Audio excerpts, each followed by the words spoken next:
Hello students, myself Kalpana Gupta, Department of Chemistry, RR College, Alwar. Students, मैं आज आपको विद्युत चुंबकीय स्पेक्ट्रम के बारे में पढ़ाऊंगी, जो कि आपके थर्ड सेमेस्टर का फर्स्ट चैप्टर है। तो इसमें हम पढ़ेंगे कि स्पेक्ट्रोस्कोपी क्या होती है, कितने प्रकार की होती है और इसकी आवश्यकता हमें क्यों पड़ती है, इसका क्या उपयोग है।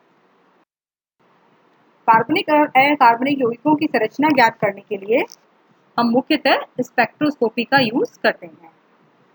पदार्थ के अणुओं तथा विद्युत चुंबकीय विकिरणों की अंतःक्रिया के अध्ययन को ही हम स्पेक्ट्रोस्कोपी कहते हैं। अर्थात what is spectroscopy? Spectroscopy is a study of interaction of electromagnetic radiation with matter.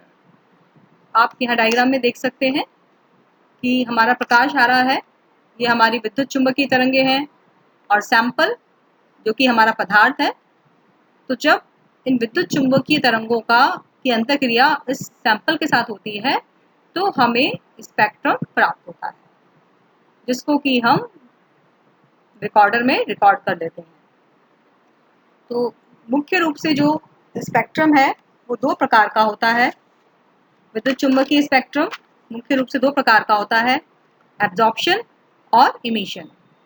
Absorption में जो पदार्थ है वो ऊर्जा अवशोषित करके एक्साइटेड स्टेट में चला जाता है, और इमिशन में एक्साइटेड स्टेट से जब वो ग्राउंड स्टेट में आता है तो उस वक्त जो ऊर्जा उत्सर्जित करता है उसे हम कहते हैं इमिशन स्पेक्ट्रम। विद्युत चुंबकीय जो विकिरण होती है वो एक तरह से ऊर्जा का प्रारूप है, जो कि विद्युत आवेशित कणों के निर्वात या मैटर में संचरण के फलस्वरूप उत्पन्न होती है। विद्युत चुंबकीय विकिरण, जैसा कि नाम से विदित है, विद्युत एवं चुंबकीय दोनों क्षेत्रों से बना होता है। विद्युत और चुंबकीय क्षेत्र एक दूसरे के लंबवत दोलन करते रहते हैं। यदि प्रकाश का किरण पुंज जैसे जेड दिशा में हो, जो आप ब्लैक कलर से देख रहे हैं, तो विद्युत और चुंबकीय क्षेत्र ZX तथा YZ तल में होंगे। नीचे आप डायग्राम में देखें कि ब्लैक जो कलर की लाइन जा रही है वो आपको किरण पुंज की दिशा दिखा रही है, और ब्लू कलर में हमारा विद्युत चुंबकीय विकिरणों का विद्युत क्षेत्र दिखाया गया है, और रेड कलर से चुंबकीय क्षेत्र दिखाया गया है। तो इस चित्र को देखकर आप स्वतः ही समझ सकते हैं कि दोनों तरंगे एक दूसरे के लंबवत दिशा में दोलन कर रही हैं। इस प्रकार दोनों साथ साथ चलती हैं और एक दूसरे के लंबवत रहती हैं। अब जब हम प्रकाश की बात करते हैं तो हम सभी जानते हैं कि प्रकाश दैत्य प्रकृति का होता है, अर्थात प्रकाश का ड्यूअल नेचर होता है। मैक्स प्लांक ने विकिरणों का क्वांटम सिद्धांत दिया था। विकिरणों का जो उत्सर्जन या अवशोषण होता है वो सतत ना होकर छोटे छोटे ऊर्जा के पैकेट्स के रूप में होता है, जिन्हें हम कहते हैं फोटॉन्स। और ऊर्जा फोटॉन्स के रूप में निकलती है।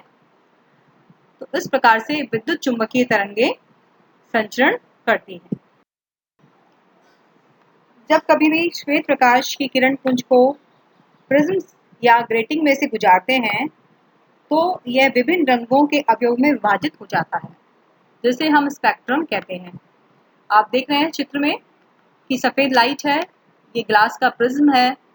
जब हमने इससे लाइट पास करी तो अलग अलग कलर्स के अंदर इसका प्रक्षेपण हो गया। इस प्रक्षेपण को हम स्पेक्ट्रम कहते हैं। अभी आपने पूर्व स्लाइड में पढ़ा था कि स्पेक्ट्रोस्कोपी के बारे में हमने पढ़ा था, और आपको ये भी बताया था कि स्पेक्ट्रा दो तरह का होता है, उत्सर्जन स्पेक्ट्रा और अवशोषण स्पेक्ट्रा। तो उत्सर्जन स्पेक्ट्रा क्या होता है? उत्सर्जन स्पेक्ट्रा में जब पदार्थ को ऊर्जा दी जाती है तो परमाणु अतिरिक्त ऊर्जा विद्युत चुंबकीय विकिरणों के रूप में उत्सर्जित कर देते हैं, और ये विकिरण डिटेक्टर में जाते हैं और डिटेक्टर से फिर ये रिकॉर्ड हो जाते हैं। तो इसे हम कहते हैं उत्सर्जन स्पेक्ट्रा। दूसरा होता है अवशोषण। मुख्य रूप से कार्बनिक यौगिकों की स्ट्रक्चर ज्ञात करने के लिए अधिकांश यौगिक अवशोषण स्पेक्ट्रम देते हैं। अवशोषण स्पेक्ट्रम में पदार्थ में से जब विद्युत चुंबकीय विकिरण गुजारी जाती है तो पदार्थ के अणु या परमाणु उन विकिरणों को अवशोषित कर लेते हैं। कुछ विकिरण अवशोषित हो जाती हैं और कुछ उसमें से वापस निकल जाती हैं या ट्रांसमिट हो जाती हैं। तो ये जो वापस निकलती हैं, क्योंकि सारी तरंगें अवशोषित नहीं होती हैं, जो अवशोषित नहीं होती हैं वो ट्रांसमिट होकर मोनोक्रोमेटर में से गुजरती हैं और फिर वहां से वो डिटेक्टर में जाकर वो डिटेक्ट होकर रिकॉर्डर पर रिकॉर्ड हो जाती हैं और इस प्रकार से आपको अवशोषण स्पेक्ट्रम प्राप्त होता है। तो अधिकांश कार्बनिक यौगिक अवशोषण स्पेक्ट्रम देते हैं। तो कार्बनिक यौगिकों में अवशोषण स्पेक्ट्रा का ज्यादा महत्व है। तो इस प्रकार आपने देखा कि स्पेक्ट्रोस्कोपी क्या है। It is interaction of matter with electromagnetic radiation. और स्पेक्ट्रोस्कोपी दो प्रकार की होती है, उत्सर्जन स्पेक्ट्रा और अवशोषण स्पेक्ट्रा।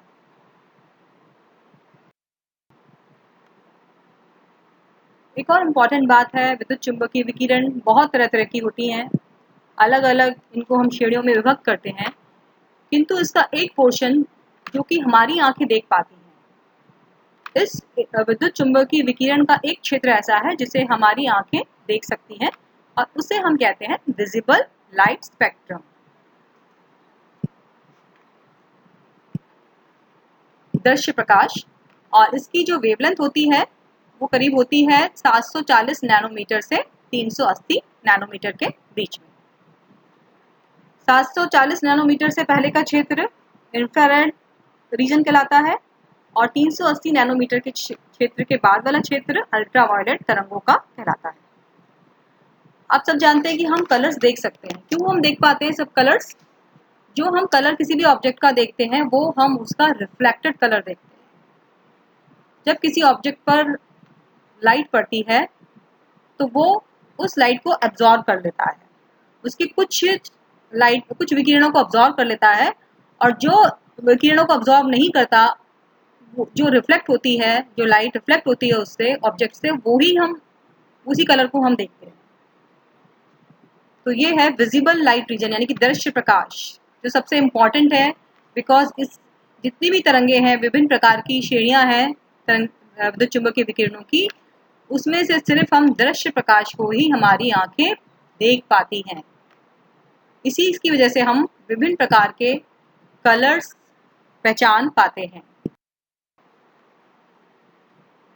अब कुछ जनरल कैरेक्टरिस्टिक है इलेक्ट्रोमैग्नेटिक रेडिएशंस के।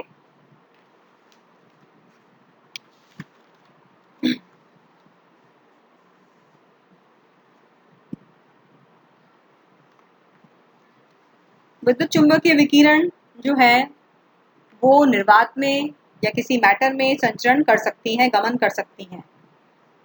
इनको की जरूरी नहीं है किसी मीडियम की आवश्यकता हो, ये निर्वात में अर्थात वैक्यूम में भी संचरण कर सकती हैं।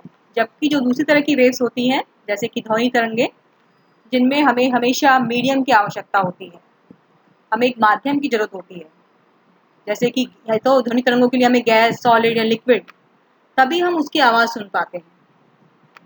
तो ध्वनि तरंगों के लिए हमें हमेशा एक मीडियम चाहिए होता है, जबकि विद्युत चुंबकीय तरंगे बिना किसी मीडियम के भी ट्रैवल कर लेती हैं, अर्थात निर्वात में, स्पेस में, तभी हम स्पेस में इनको ये ट्रैवल करती हैं, जबकि हम ध्वनि तरंगे नहीं कर सकते। जो प्रकाश है उसका जो वेग है वो एक कांस्टेंट होता है, इसका मान होता है 3 × 10⁸ मीटर पर सेकेंड। जबकि जो विकिरण है इसके जो अन्य प्रॉपर्टीज हैं जैसे कि तरंग दैर्ध्य है, आवर्ती है, ऊर्जा है, वो अलग अलग होती है। तो जो विद्युत चुंबकीय विकिरण है वो जो तरंग के रूप में चलती है, तो उसकी सबसे इम्पॉर्टेंट प्रॉपर्टी है तरंग दैर्ध्य। तरंग दैर्ध्य दो क्रमागत क्रेस्ट या ट्रफ के बीच की दूरी को हम तरंग दैर्ध्य कहते हैं और इसे हम लैम्डा से शो करते हैं। या हम ये भी कह सकते हैं कि एक आवर्त में तय की गई दूरी तरंग दैर्ध्य कहलाती है। नीचे डायग्राम में आप देखें तरंग दैर्घ्य, 2 क्रेस्ट आपको दिख रहे हैं। जो ऊपर जा रहा है वो क्रेस्ट कहलाता है और जो नीचे होता है वो ट्रफ कहलाता है। तो 2 क्रमागत क्रस्ट के बीच की दूरी कहलाती है तरंग दैर्घ्य। और ये हमारी जो ब्लैक लाइन है जिसपे जो हमारा किरण पुंज का गमन का दिशा है, उसके कितना ऊपर ये जा रहा है, तरंग दैर्घ्य कितनी ऊंची जा रही है, वो उसका एम्पलीट्यूड कहलाता है। तो तरंग दैर्घ्य एक आवर्त में तय की गई दूरी को हम उसकी तरंग दैर्घ्य कहते हैं। अगर तरंग दैर्घ्य लंबी होती है जैसे कि रेडियो वेव्स, तो उसकी एनर्जी लो होती है और इसलिए हम उसको बिना किसी नुकसान के, बिना किसी उसके प्रॉब्लम के, क्योंकि एनर्जी लो होती है, जितनी लंबी तरंग दैर्घ्य होगी, उच्च तरंग दैर्घ्य होगी, उसकी ऊर्जा उतनी कम होगी, जैसे कि रेडियो वेव्स। और निम्न तरंग दैर्घ्य जैसे कि एक्सरे है, गामा रेज है, जो कि हमारे लिए नुकसानदायक होती हैं। तो इसलिए जब हम एक्सरे कराते हैं तो लेड का एप्रन पहनाया जाता है। तरंग दैर्घ्य की जो यूनिट होती है, जो इकाई होती है, वो होती है एंगस्ट्रॉम, जिसका मान होता है 10 की पावर -10 मीटर, या हम इसको नैनोमीटर में भी नापते हैं। 1 नैनोमीटर इक्वल टू होता है 10 की पावर -9। 1 नैनोमीटर इक्वल टू होता है 10 की पावर -9।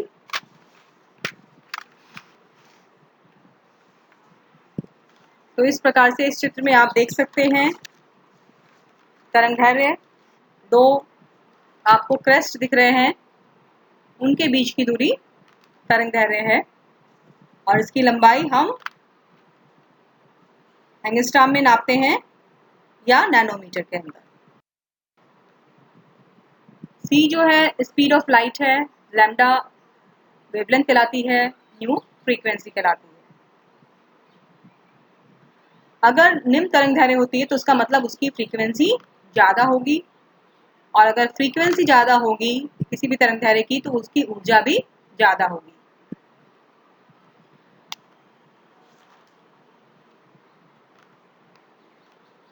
विद्युत चुम्बकीय तरंगों को उनकी आवृत्ति और तरंग दैर्घ्य के आधार पर विभिन्न श्रेणियों में बांटा जाता है।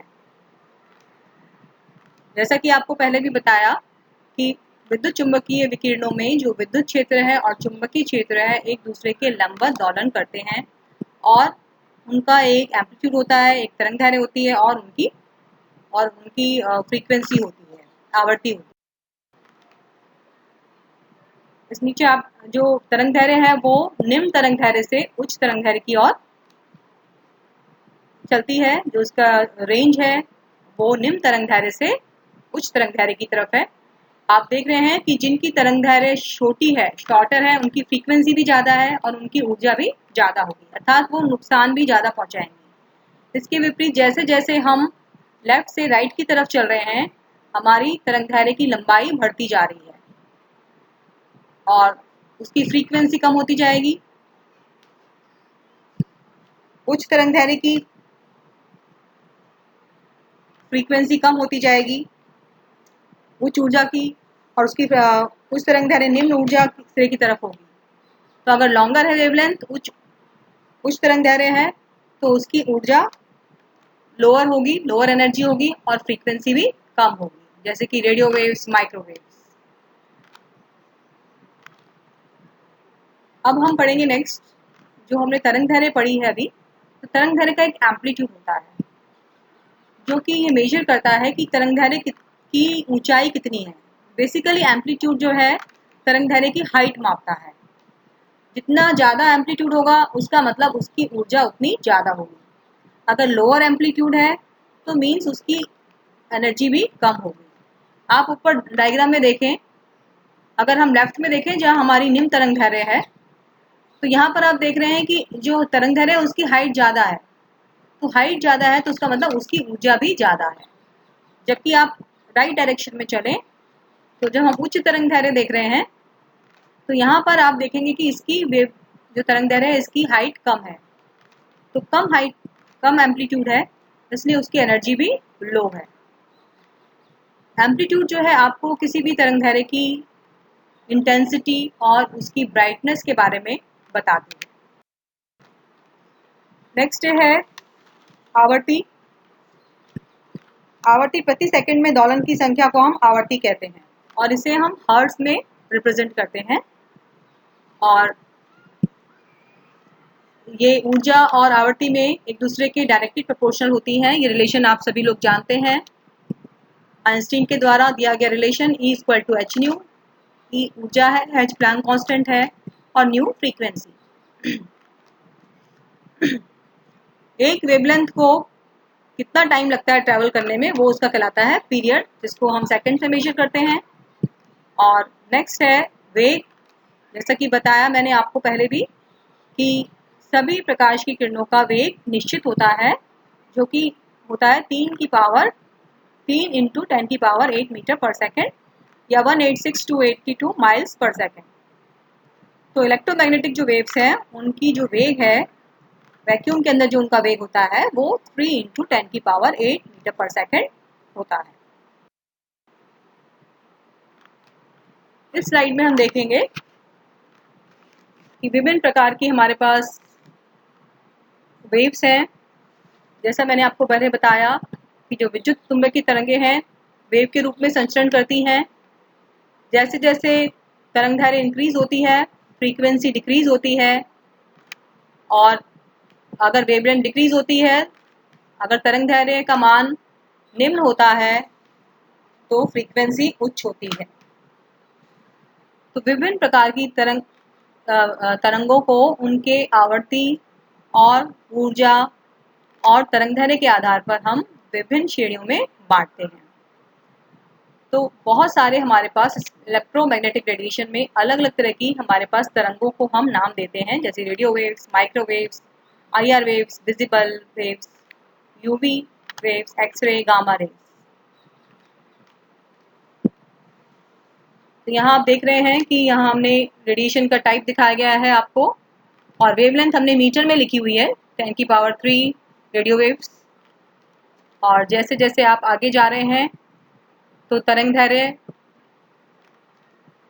छोटी होती जा रही है, रेडियो वेव से गामा रेज की तरफ जा रहे हैं, तो निम्न तरंग दैर्घ्य की तरफ हम जा रहे हैं, ऊर्जा बढ़ जाती है।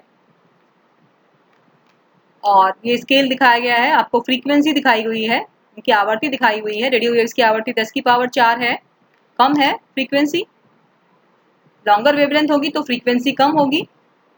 और जैसे जैसे आप लेफ्ट से राइट में जाएंगे तो तरंग दैर्घ्य क्या होती जा रही है, डिक्रीज, छोटी होती जा रही है, और उसकी फ्रीक्वेंसी बढ़ती जा रही है। तो 10 की पावर 4 से 10 की पावर 20 हो गई, अर्थात फ्रीक्वेंसी बढ़ गई। और तरंग दैर्घ्य की जो लंबाई है, वेवलेंथ है, वो हमारी लेफ्ट में 10 की पावर 3 है, तो गामा रेज में 10 की पावर -12 हो गई, यानी कि डिक्रीज होती जा रही है। ये फ्रीक्वेंसी बढ़ रही है और एनर्जी भी बढ़ रही है। अब जैसे मैंने बताया आपको कि इस प्रकार हम विभिन्न श्रेणियों में इनको विभक्त करते हैं। तो अब किस किस प्रकार की तरंगे हैं, जैसे रेडियो वेव्स, रेडियो तरंगे। रेडियो तरंगों का उपयोग हम नाभिकीय स्पिन संक्रमण में करते हैं। इसकी सहायता से हम केमिकल स्ट्रक्चर, कॉन्फ़िगरेशन आदि निकालते हैं। रेडियो वेव्स लो एनर्जी की वेव्स हैं, इनकी वेवलेंथ ज़्यादा होती है।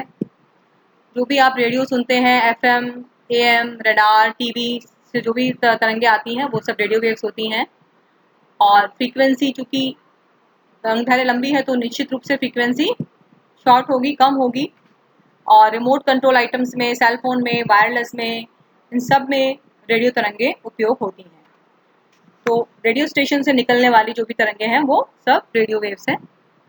माइक्रोवेव्स, नेक्स्ट हम बात करते हैं माइक्रोवेव्स की।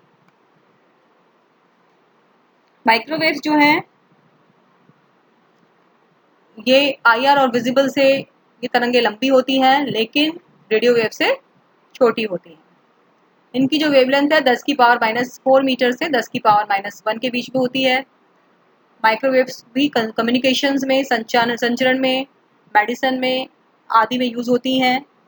माइक्रोवेव ओवन, उनमें भी माइक्रोवेव तरंगे यूज होती हैं। अब नेक्स्ट है IR वेव्स, इंफ्रारेड अवरक्त किरणों का उपयोग जो है कंपन और घूर्णन संक्रमण में किया जाता है। ये इनविजिबल होती है, हमारी आंखें इन्हें नहीं देख सकती, लेकिन इनको हम एक स्पेशल जो नाइट गूगल्स होते हैं उनकी सहायता से हम इनको देख सकते हैं। इनकी ऊर्जा माइक्रोवेव से ज़्यादा होती है लेकिन विजिबल लाइट से कम होती है। हीट लैम्प्स में भी IR वेव्स को यूज़ किया जाता है, और जो कुछ ये बिल्लियां हैं, कुछ ये हैं, ये IR वेव्स को पहचान लेते हैं। विजिबल लाइट, जैसे कि हम पहले भी पढ़ चुके हैं, ये विद्युत चुंबकीय विकिरण का वो क्षेत्र है जिसे हमारी आंखें देख पाती हैं। ROYGBIB, red, orange, yellow, green, blue, Indigo. जब सफेद प्रकाश को हम प्रिज्म में से गुजारते हैं तो वो 7 कलर में विभाजित हो जाता है, जिसे हम स्पेक्ट्रम कहते हैं। तो रेड कलर की जो फ्रीक्वेंसी होती है वो सबसे कम होती है। अगर हम इन कलर्स में बात करें तो रेड कलर की फ्रीक्वेंसी सबसे कम होती है और वॉयलेट कलर की फ्रीक्वेंसी सबसे ज़्यादा होती है। अल्ट्रा वायलेट यानी कि अवरक्त किरणें, पराबैंगनी किरणें। पराबैंगनी किरणें जो हैं इनकी ऊर्जा लाइट वेव से ज़्यादा होती है। ये हमारे इनकी वजह से स्किन कैंसर, टैनिंग आदि हो जाता है, ब्लाइंडनेस तक भी हो जाती है। ये टैनिंग बेड्स में यूज़ करते हैं, स्टरलाइजेशन में भी इनका यूज़ किया जाता है। स्टरलाइजेशन के अंदर, इक्विपमेंट के अंदर हम अल्ट्रावायलेट वेव्स का यूज़ करते हैं। गामा रेज, जिनकी एनर्जी सबसे ज़्यादा होती है, वेवलेंथ सबसे कम, अर्थ के एटमॉस्फेयर के द्वारा गामा रेज ब्लॉक हो जाती हैं। इसके अलावा गामा रेज का यूज़ कई प्रकार के डॉक्टर्स भी इसको थेरापेटिक यूज़ में किया जाता है। कैंसर आदि के उसमें भी हम गामा रेज यूज़ करते हैं। नेक्स्ट आती है एक्सरेज, ये भी हाई एनर्जी वेव्स हैं। इनका यूज़ हम मेडिसिन, इंडस्ट्री, एस्ट्रोनॉमी में करते हैं। एक्सरे का यूज़ हम जानते ही हैं कि हमारा अगर बॉडी के अंदर जो बोन्स है उसका डायग्नोसिस करने में हम एक्सरे का यूज़ करते हैं। इसके अलावा एयरपोर्ट्स वगैरह पर भी एक्सरे यूज़ होती है सिक्योरिटी के लिए।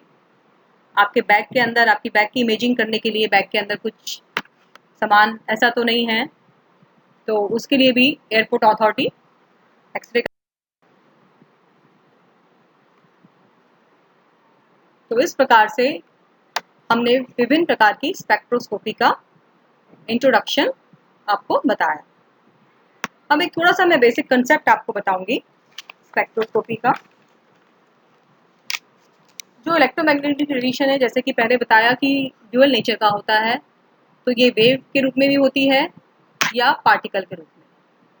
जब तरंग वेव के रूप में होती है तो उसकी एक वेग होता है, उसकी तरंग दैर्ध्य होती है, उसकी एक आवर्ती होती है। और जब प्रकाश जो है या विकिरण जो है पार्टिकल के रूप में हम उसको ट्रीट करते हैं तो उसको हम ऐसे रिप्रेजेंट करते हैं फोटोन, अर्थात फोटोन के रूप में, ऊर्जा के पैकेट के रूप में उसका संचरण होता है। तो बेसिकली स्पेक्ट्रोस्कोपी में क्या होता है कि जब अणु को एक निश्चित मात्रा की ऊर्जा दी जाती है तो वो उस विकिरण को अवशोषित करके उत्तेजित अवस्था में आ जाता है। आप देख रहे हैं नीचे डायग्राम के अंदर कि ग्राउंड स्टेट के अंदर है यौगिक, कार्बनिक यौगिक, और उसको एक ऊर्जा दी जा रही है, तो उस ऊर्जा को अवशोषित करके वो उत्तेजित अवस्था में आ जाता है। और उसके बाद अणु अवशोषित करने के बाद उन फोटोन को अवशोषण करेगा जिनके ऊर्जा का मान उन अणुओं की निम्नतम ऊर्जा स्तर और उत्तेजित ऊर्जा स्तर के अंतर के बराबर होगा, यानी कि E2 minus E1 equal to delta E। तो उन्हीं कार्बनिक यौगिक जो है कि अणु उन्हीं फोटोनों का अवशोषण करेंगे जिनकी ऊर्जा का मान अणुओं के निम्न ऊर्जा स्तर और उत्तेजित ऊर्जा के अंतर के बराबर हो जाएगा, अर्थात delta E equal to H nu. और उसके बाद वो फोटोन अवशोषण के बाद उनको बचे हुए निकले हुए उनको इमिट करेगा, उस ऊर्जा को इमिट करेगा और वापस ग्राउंड स्टेट में आ जाएगा। यहाँ आप डायग्राम में देख रहे हैं ये ड्यूरिंग इमिशन हो रहा है और उसके बाद उसने एब्जॉर्ब करने के बाद फिर वो वापस ऊर्जा उत्सर्जित करेगा और ग्राउंड स्टेट में आ जाएगा। इस प्रकार यौगिक का हमें स्पेक्ट्रम प्राप्त होता है और जिस उपकरण से यौगिक का स्पेक्ट्रम प्राप्त होता है उसे हम कहते हैं स्पेक्ट्रोमीटर। तो इस प्रकार से आपने विद्युत चुंबकीय तरंगों के बारे में पढ़ा इस वीडियो में, और जो मुख्य कार्बनिक यौगिकों में किस प्रकार से ऊर्जा अवशोषित होती है और इलेक्ट्रॉन ग्राउंड स्टेट से एक्साइटेड स्टेट में चला जाता है, और हर परमाणु का अलग अलग ऊर्जा स्तर होते हैं। हर परमाणु के अंदर अलग अलग ऊर्जा स्तर होते हैं।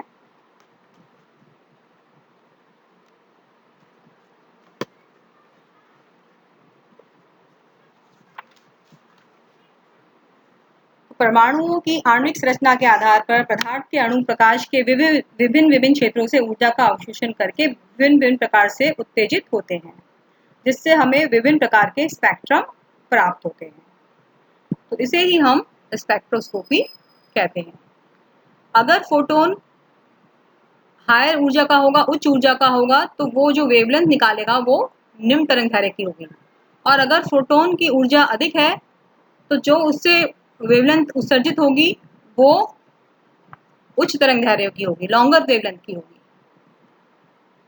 अब इसके बाद नेक्स्ट वीडियो में हम नेक्स्ट टाइम अवशोषण स्पेक्ट्रा के बारे में डिटेल में पढ़ेंगे। और अब आप लोग इस चीज को याद रखिएगा, रिकॉल करिए कि वेवलेंथ और फ्रीक्वेंसी के बीच में किस टाइप का रिलेशन है, गामा रेडिएशन की ऊर्जा हाई क्यों होती है, और what is the meaning of VIBGYOR. Thank you student.